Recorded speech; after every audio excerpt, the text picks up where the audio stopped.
Yulia, Hello. hi, how are you? I'm good. How are you? I'm great. Hold on one second. I'm holding.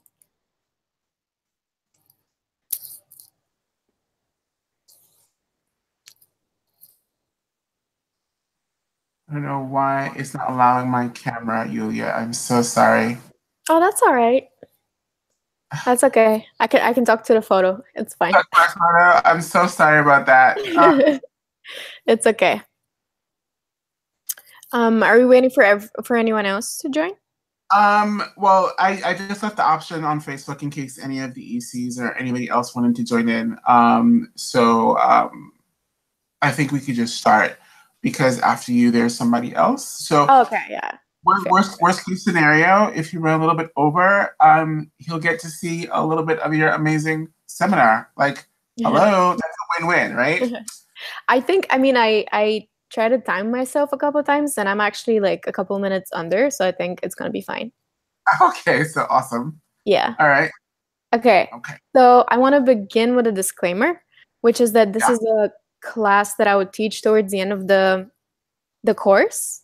Okay. So by this point, my students would probably have the basic understanding of, documentary, how to like choose an idea, how to conduct an interview, and all of those things.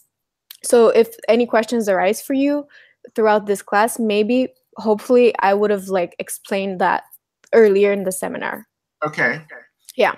What, Okay. what, what I will do though, Yeah. I will count you into your seminar, but I would Okay. really love, I know you explained that it's the end of the day. I would just love to know how you are going to do your intro, not specifically in your seminar topic, but maybe how you plan on engaging the students at first. Mm-hmm, Get a mm-hmm, general mm-hmm. idea of what you're thinking about. Um, I guess I would start with, why do we watch films? Like, Hmm. why do we watch films at all? Any kind of film. Because I think the documentary is this very specific niche, and many people don't really watch documentaries because they have this perception that documentaries are boring, and so many of they um are boring. And I spent my first 19 years thinking that this is, just I had seen only documentaries that were like, you have this like expert on world history, and there's a blurred out bookshelf behind him. It's usually a him, and he's talking and talking and talking. And sometimes there's a black and white archival photo that's coming at you, and that's pretty much all that's going on. And so for years, I thought that this is all that documentaries could be. And then eventually, I discovered this one documentary called Cutie and the Boxer, which is about a Japanese couple living in New York. And I just thought it was the most amazing thing.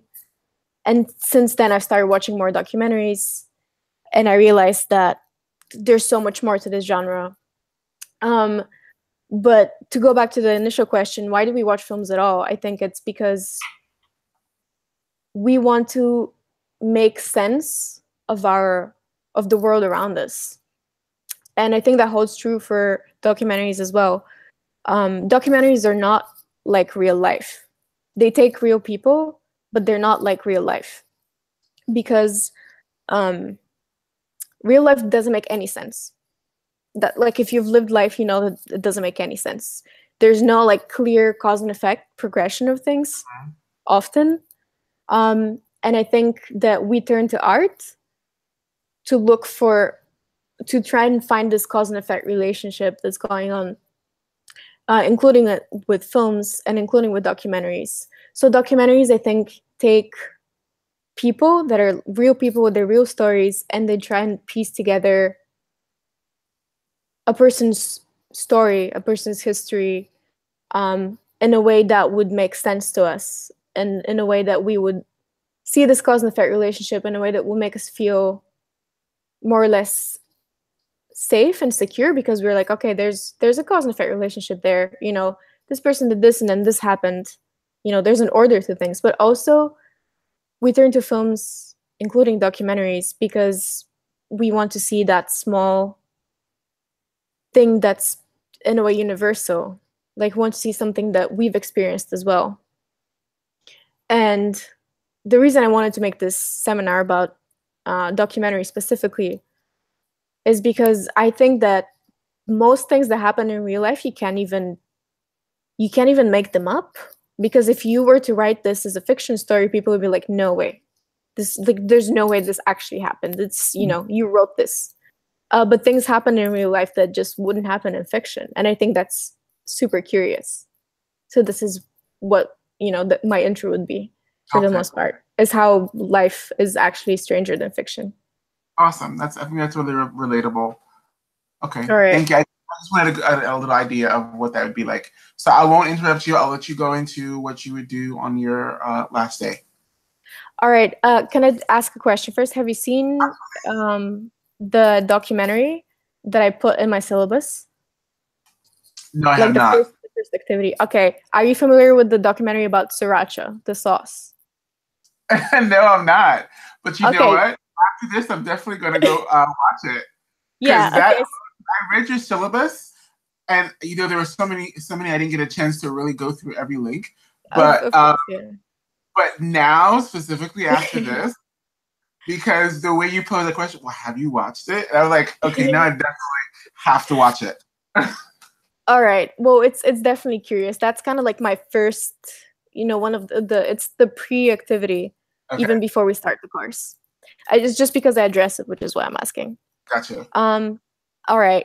So if at this point of the course, people feel like, my students feel like, the hardest part of making a film is coming up with the idea, finding a subject, gaining the trust of that subject, and finding access to the story, doing interviews, getting the story, and then editing all those things and putting together, a film.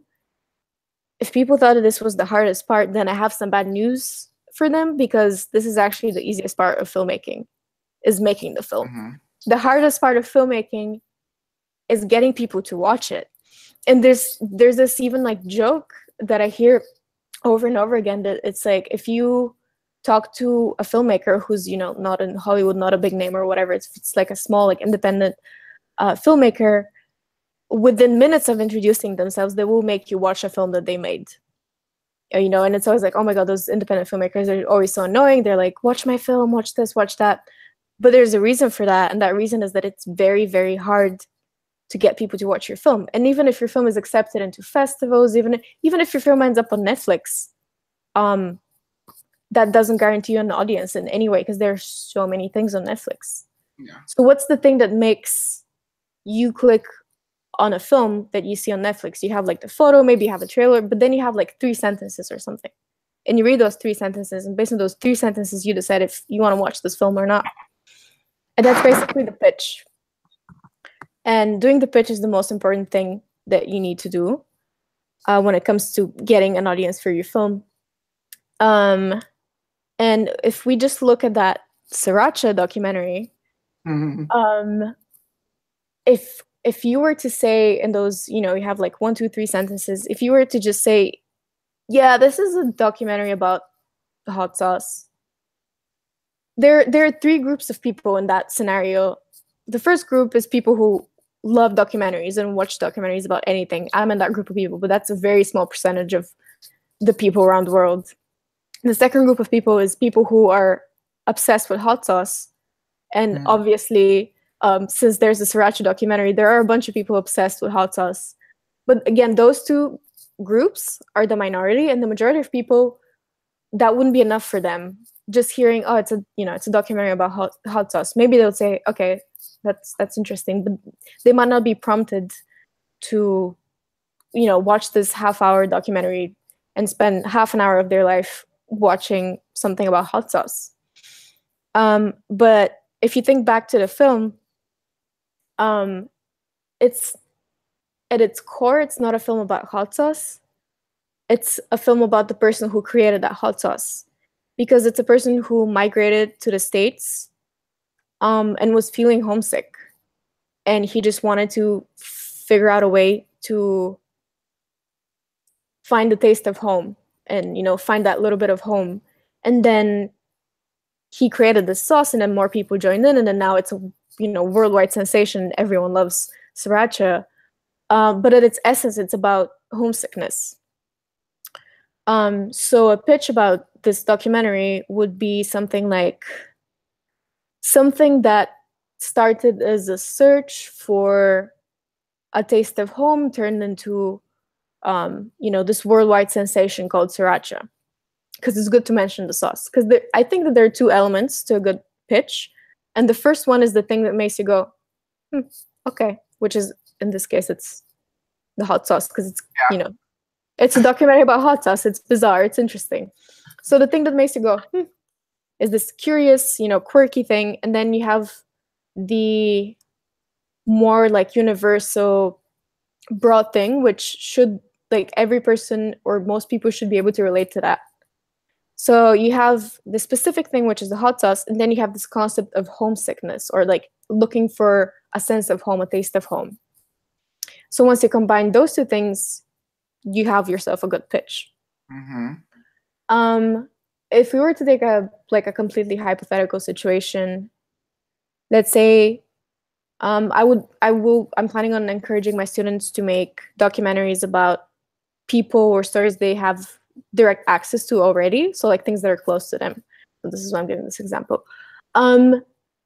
If you were to make a documentary, a short doc about your neighbor, and your neighbor is this old lady who's really mean to everyone, doesn't talk to a lot of people, but she prepares 5-course meals for the street cats that live in front of your building, and that happens like every once in a while, but it's like it happens often, and you just think it's bizarre, so you decide to make a documentary about it. And in the process of making that documentary, you actually find out that every time she makes those meals, she's not making them for the cats. She's trying to bring together her family, but all of her children, all of her grandchildren, they're all in a different city or like in a different part of the country, or not even in the country at all.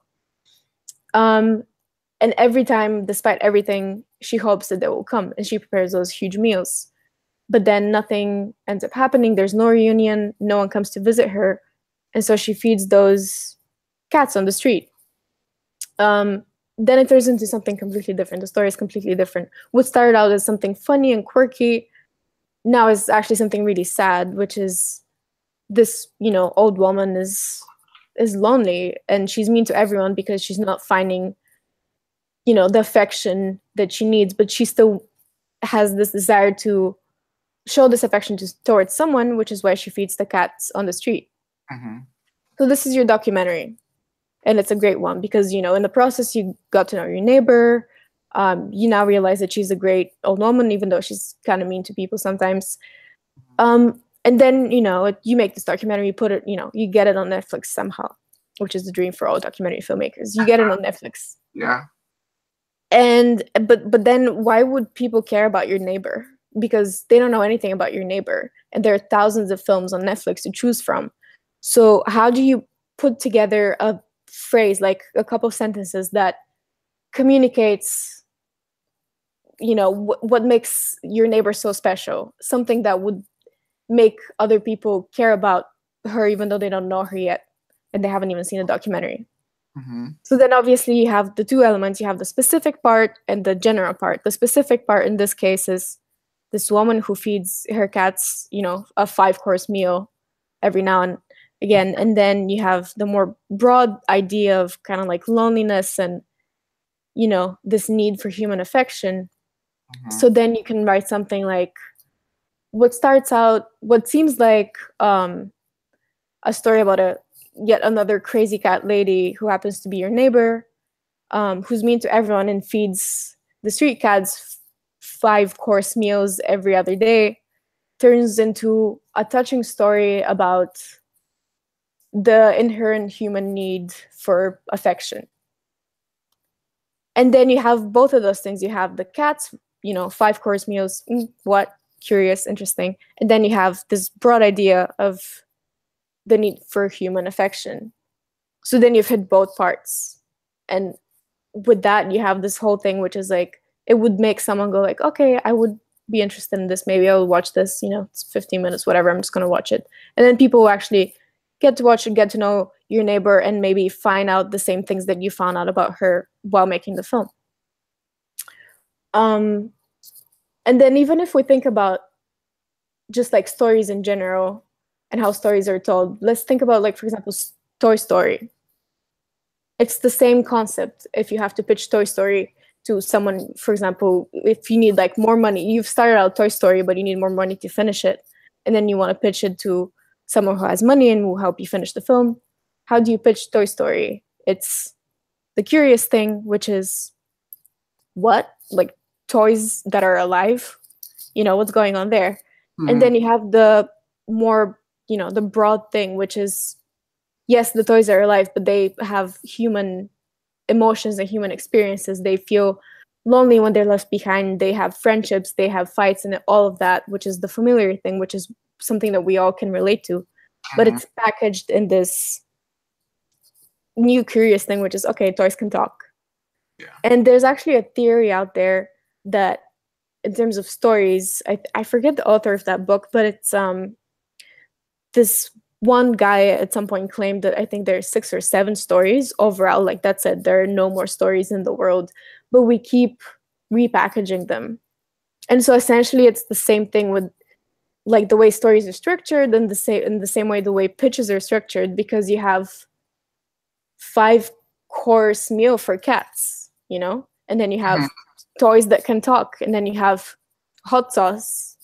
But then once you open that package, at the core of it, it's very simple, basic human experiences and emotions, which is loneliness, passion, homesickness, all of those things.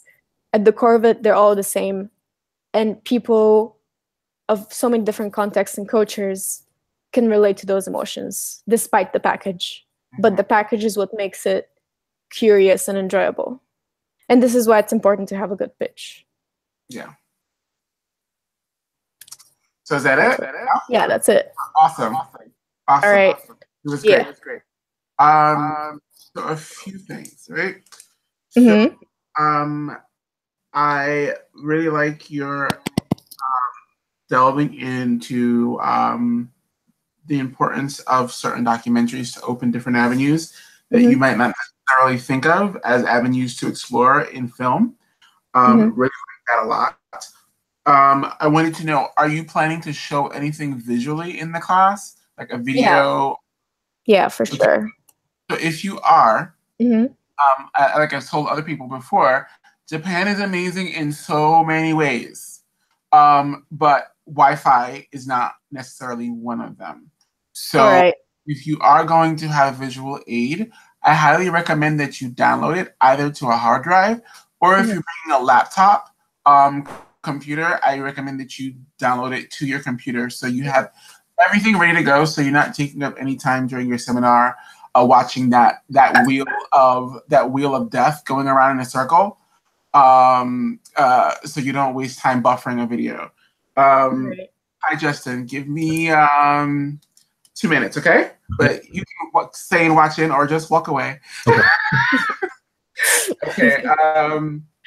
Also, what you mentioned pitch, but I don't know, because we're at day 3 already. I don't know if you explained what a pitch is, or you explained the process of what is involved in the pitch.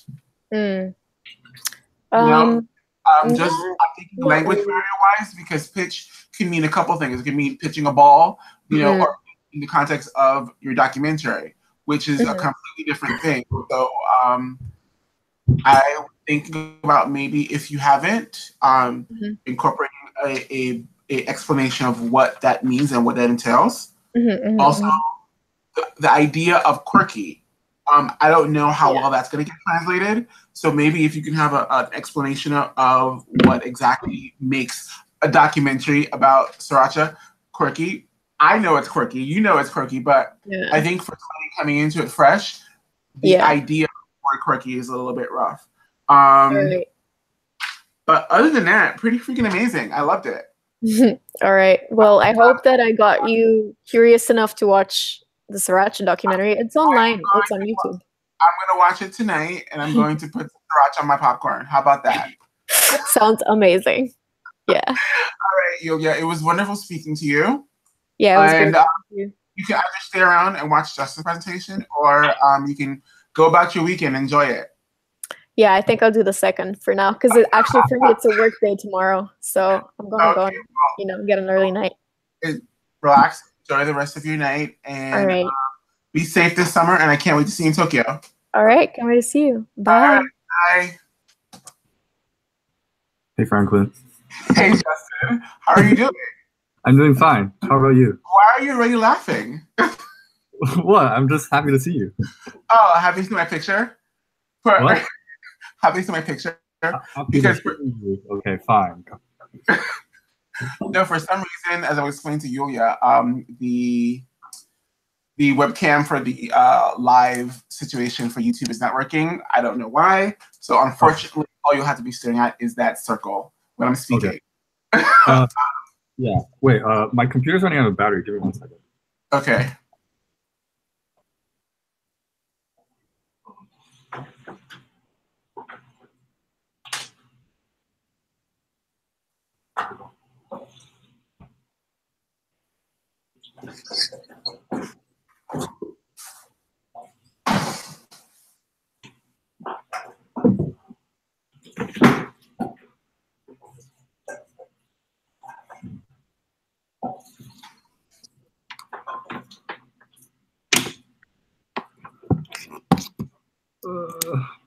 Okay, here we go. All right, give me 1 second. All right. Give me 1 second.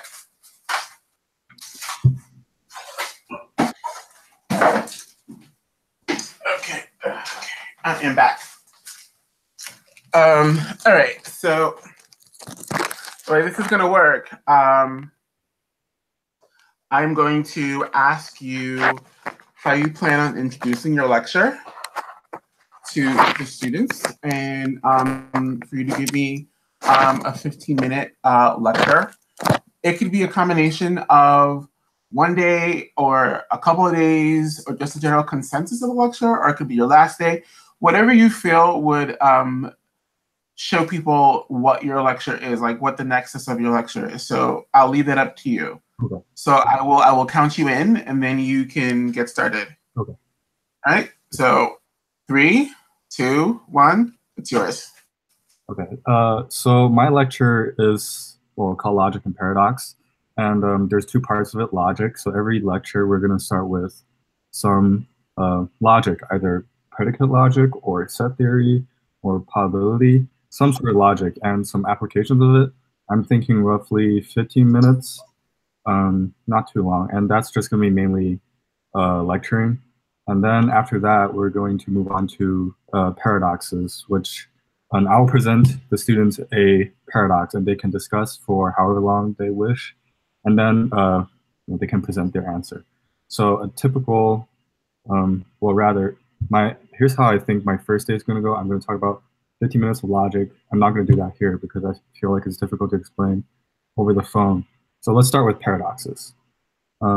So for example, Zeno's paradox. Zeno's paradox is proposed by Zeno. He was saying, suppose you want to go across a room. So to go across the room, first you have to go halfway. And then after you go that halfway, you have to go half of half. But then after that, you have to go half of half of half. So essentially, you have to complete an infinite number of tasks to cross a room, which is a finite amount of distance, which is, so he thinks that there's no way that you can get across the room, since you have to spend eternity just trying to get across that half and never get across the entire room. Philosophers and mathematicians thought about this for centuries and millennia, actually. They couldn't figure out the answer, but later on, people realized that while it is there are infinite sums involved in crossing a room, as proposed by Zeno, there's the sum of the infinite sums is finite, and that's actually a mathematical concept that most high school students already. But that's just an introduction of paradoxes. So if you understand the concept of infinite sums, then this paradox becomes really simple. And paradoxes in general have. Question. Yeah. So let's say I walk into your room and I don't understand what that is. How are you going to explain that to me? You don't understand what is? What if I walk into your room and you say most high schools know that, but what if they don't? What if one of them doesn't know exactly what a paradox is? How are you going to explain that in an easier way? Okay, Zeno's paradox is like an introduction. I will say like some paradox people understand because they understand certain concepts. Some other paradox people don't understand, and that's kind of like part of the definition of paradox.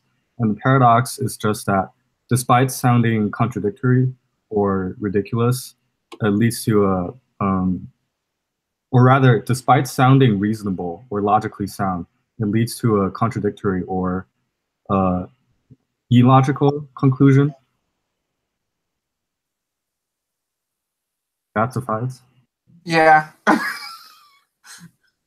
Okay. Well, anyways, there are about 3 categories of paradoxes that this guy called Quine kind of made up.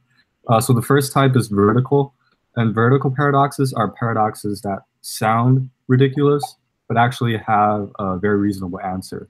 So these kind of paradoxes are very often thought of as like tricks. So for example, suppose you are kidnapped by pirates, and they said, once you reach your 21st birthday, then we'll let you free. So years go by, and then you turn 21 years old today. But the pirates say you won't be able to leave us for another 100 years or so. Why is that? And the students can discuss a little bit. And then I'll say that, well, it's because his birthday is on February 29th, the leap day. So he turns 21 years old today, but it's nowhere near his 21st birthday. Is it a paradox? Yes, because a vertical paradox is one whose claims are true, but counterintuitive at first. What's counterintuitive? It seems like it doesn't make sense. Okay. Okay. And here's another. I understand what I'm just asking you the questions that. Yeah, I understand. You think they'd be able to catch, or rather, my essays are going to be able to catch it doesn't make sense, right? What I think, not to interrupt your seminar, but what I think is that some things may just fly right over. Not because of aptitude, just because of language. You know that already. Like, I don't have to tell you that. Like, you understand what's going on. But I'll let you continue. Sorry. I'm so sorry. Okay, no worries. Okay, so I have a second problem here, but I think it's a little bit too difficult to explain without graphics. So moving on to the second type of paradox, falsitical. A falsitical paradox is a paradox that seems ridiculous and actually has a false conclusion. So there's the famous 1 = 2 paradox. This requires some math. I wish I could send you over text. Is there a text function? Oh, yes, chat. Can you look at the chat? Yes, I see it. Yeah, so basically, I hope this is still really basic math. Basically, you start with x = 1, but you end up with 1 = 2. And then, they can look over this and it seems like there's no error. But actually, if you go to like line 5, where it says x - 1 = x - 1 times x + 1, to go to the next step where it says 1 = x + 1, you have to divide x - 1 on both sides. And that results in just dividing 0 on both sides because x is 1, so 1 - 1 is 0. And you can divide 0 on both sides and expect the equation to hold because division by 0 is undefined. So for example, you start with 0 = 0, and then you multiply, and then you have on the left side 0 times 1, on the right side 0 times 2, and they're still equal. But if you divide 0 on both sides, then you get 1 = 2, which means division by 0 is not applicable. So once you know the answer for both paradoxes, at least, once you know the answer to a paradox, it's really no longer a paradox. It's just like a trick question, I guess. But the third type of paradox is the truly mind-boggling paradoxes that get people thinking because people have no answers to those questions. These paradoxes are called antinomies. They use correct reasoning to come to an impossible or seemingly impossible conclusion. So I guess really classic one, the grandfather paradox.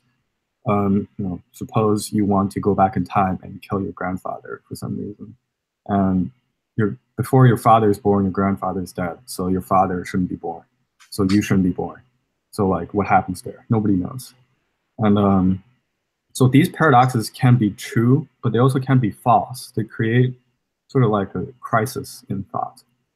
Another example, it's in the syllabus, the very title. Consider the statement, I am lying. If I'm really lying, then I'm telling the truth. But how am I telling the truth if I'm lying? Right. So antinomies are paradoxes to everyone. As we said before, if you know the answers to certain paradoxes, then they aren't paradoxes anymore. Falsidical and veridical paradoxes are only paradoxes to those who don't know the answer.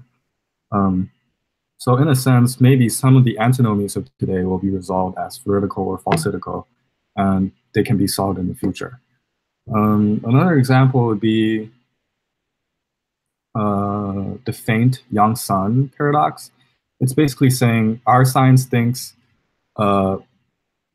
billions of years ago, our sun wasn't hot enough to melt the ice on our Earth, but geological evidence says that ancient Earth had a liquid ocean and life, when everything should have been frozen because the sun wasn't hot enough. So how could Earth have liquid water without a sun hot enough to melt the ice? So we wouldn't know the answer to that. It's an antinomy before we fully understand the situation. Okay, so these are the three types of paradoxes so far. Now let's get into another paradox. This paradox is called the unexpected hang paradox, or rather the surprise exam paradox, more PG, I guess. So suppose you have committed a really bad crime and you're about to be hanged. And a judge tells you that you'll be executed someday between Monday and Friday next week. But you won't be told the exact date of your execution, so that the prisoner will be unpleasantly surprised when they knock on his door to pick him up. So which day do you think he's going to be hanged? And they can discuss for a bit. And then, so the prisoner deducts, hopefully they'll arrive at this conclusion, but if not, I will try to hint at it. So the prisoner thinks they can't kill me on Friday because suppose we're at Thursday noon and they don't kill me on Thursday. Then I know that the only day left that they could kill me is Friday. But if I know that the only day left is Friday, then it won't be a surprise anymore, which means, it contradicts his original statement. So let's throw Friday out of the window. So then we're only considering between Monday and Thursday. But then he thinks, we're at Wednesday, and then they're not killing me today, so it has to be Thursday. Then, well, that contradicts the original statement as well, because then it's no longer a surprise. So I can only be executed between Monday and Wednesday. And then he uses his logic to go back and back and back until he eliminates every single day. So he thinks that, well, there's no day that it can execute me that I won't think I would be surprised. So the prisoner thinks he won't be killed. However, they pick him up on Wednesday and he's hanged and he's surprised. So what's the problem here? There's seemingly no flaw in logic in both the judges and the prisoners.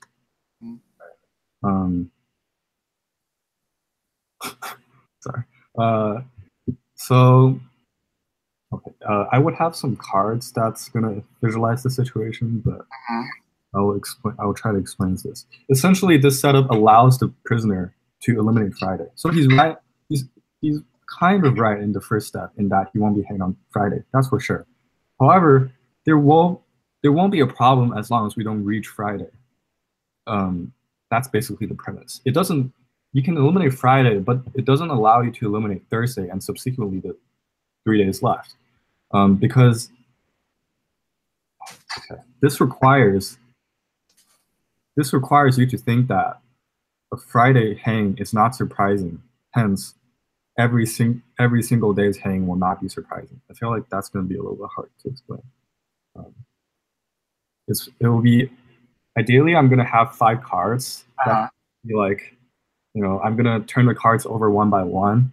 Okay. And one of the cards will be a jack. You have to guess whether the next card revealed will be a jack. And it's going to be a surprise. So you won't be guessed right. Okay. Yeah. So what am I going to stop right there? Sorry? That's time. That's time? Yeah. So, okay. Okay. So what I will say is, I read your syllabus, very interesting.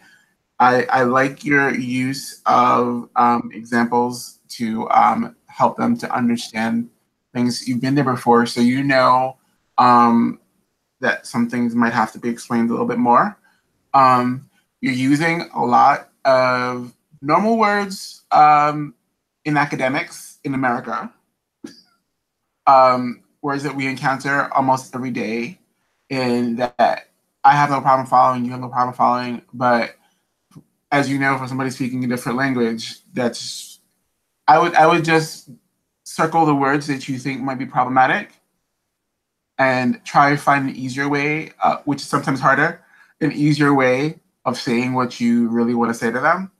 I love a lot of your examples on how to explain the paradox. I would suggest more of that. Like I read through your syllabus and I see that you have other examples of paradoxes and stuff like that that you're using for like your day 1, 2, and 3. I really like that a lot. What I will say is I also like your visual aids also. Like the card idea is really great to get them involved and interactive, and it's tactile, which is something that will keep them awake, which is also great, as you know. My suggestion is that you try and incorporate that part of being tactile a little bit more into some of your examples of the paradox, maybe even using some of the students to explain the paradox, because that visual aid like you're using with the cards will really help facilitate understanding, because math is a universal language, right? So everybody can understand math no matter what language you speak. So you already have one universal language in there. Another universal language is something that's visual, that people can actually see and act out, that you don't really have to explain. And I think the combination of those two, just similar to the cards, will, I think, take it to like another level. It's already a really great seminar, and it's very interesting to me. Not something, I'll be honest with you, not something I would have picked to go and watch first because it's not my cup of tea, but I really liked your examples, so it would intrigue me enough to want to at least sit down on the class and see what it's about. So I think that aspect is really cool. If you can kind of convert me, that's like already a win, because I think there are going to be people that are being in the room that even though they might have picked the class, they don't really understand fully what they're getting into. And I think your explanation is really good. And I just think it's good. I would just work on the visual and the wording. That's all. Okay. Okay, great. Thank you. That's great. That's really good. So, Justin, I don't know what is distracting you on your left-hand side, but I won't be nosy. What I will say is this. Thank you for taking the time to do this mock seminar. And like I told you, yeah, have a safe summer. Be good. I know it's not easy for you. And safe travels to Tokyo, and I'll see you soon. Yeah, thank you very much for your time as well. I know you're really busy. Yeah, I'll see you in August. Yeah, I'll see you in August, all right? See you. All right, man, have a good summer. Thank you. Bye.